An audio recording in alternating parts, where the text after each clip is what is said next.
mais que um evento, é uma celebração, é um encontro de pessoas para que possam abrir seus corações, abrir as suas histórias, as suas infâncias, para a gente pensar em reinvenções, renovar as nossas esperanças, abastecer nossos corações, enfim, dentro desse sentido do brincar, no sentido daquilo que as crianças sempre vão nos ensinar. Então, com vocês, sem mais, Renato Nogueira.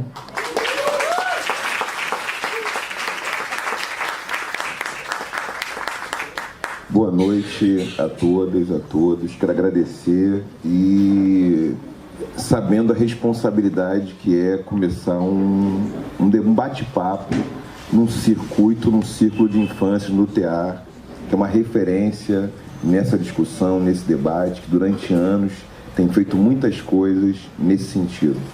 Então, fico muito grato, fico honrado com essa oportunidade e vou aceitar a provocação que me foi feita com o tema O Poder e a Poética da Infância em Afroperspectiva.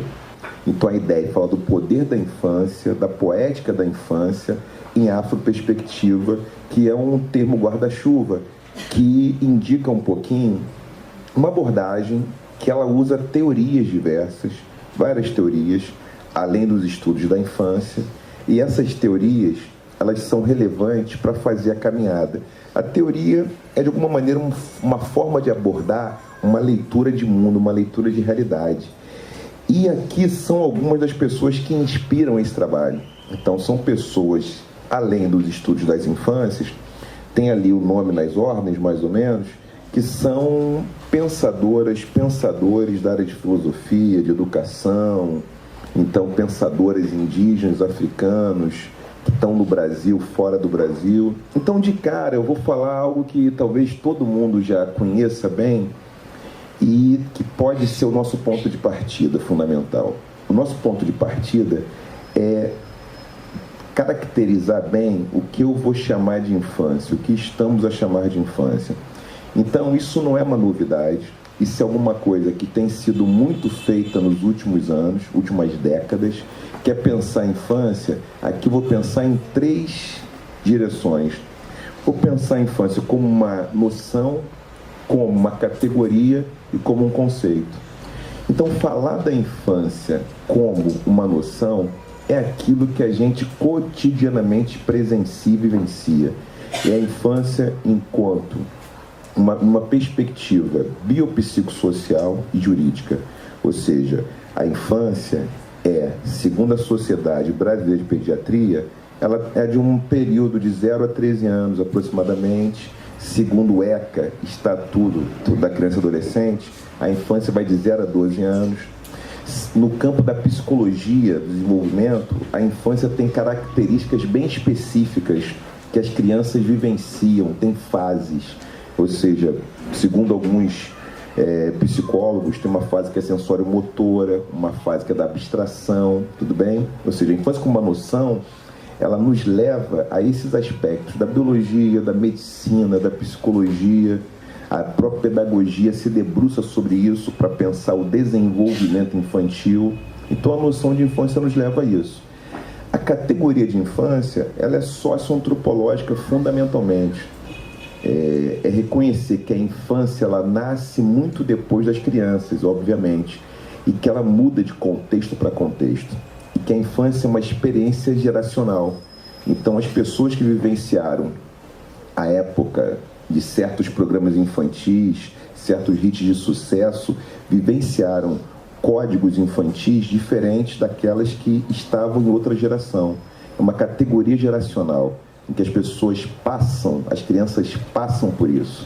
E ela varia de contexto para contexto. Em algumas culturas, ser criança, estar na infância, é de 0 a 15 anos, 0 a 16, ou até você casar. Ou seja, algumas culturas indígenas, a infância ela acaba quando as pessoas casam e aí elas se tornam realmente adultas. Isso é um contexto cultural, é etnolinguística. Então, a infância numa outra perspectiva. A infância como um conceito filosófico, ou como uma especulação ontológica, ela diz respeito àquilo que também vocês devem conhecer, que tem sido mais falado ultimamente, é pensar a infância como um modo de habitar a existência. É não mais falar da experiência da infância, mas daquilo que a gente chama da infância como experiência. Ou seja, nós podemos chamar a infância como um sentido de mundo, uma maneira de interpelação da realidade.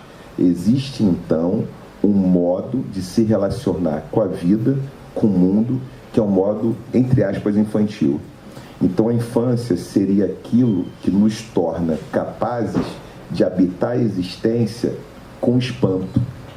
Ou seja, então não diz respeito mais à infância como uma geração, nem à infância como um momento biopsicossocial, com a emergência da infância como uma noção jurídica. Ela tem o caráter de proteger as crianças da precariedades que podem atacar, atingir a infância, atingir crianças.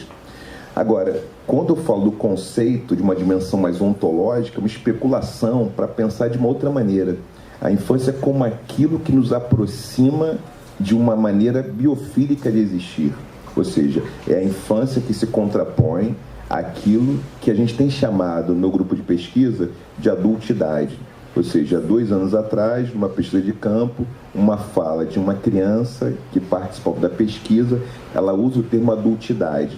E explorando esse termo, a gente tem usado o termo para designar adulteração da vida ou uma potência de corrupção da existência, que estaria ligada à perda da infância, a perder essa capacidade ou essa disponibilidade de encarar o mundo de um modo múltiplo, de encarar o mundo como possibilidades indeterminadas.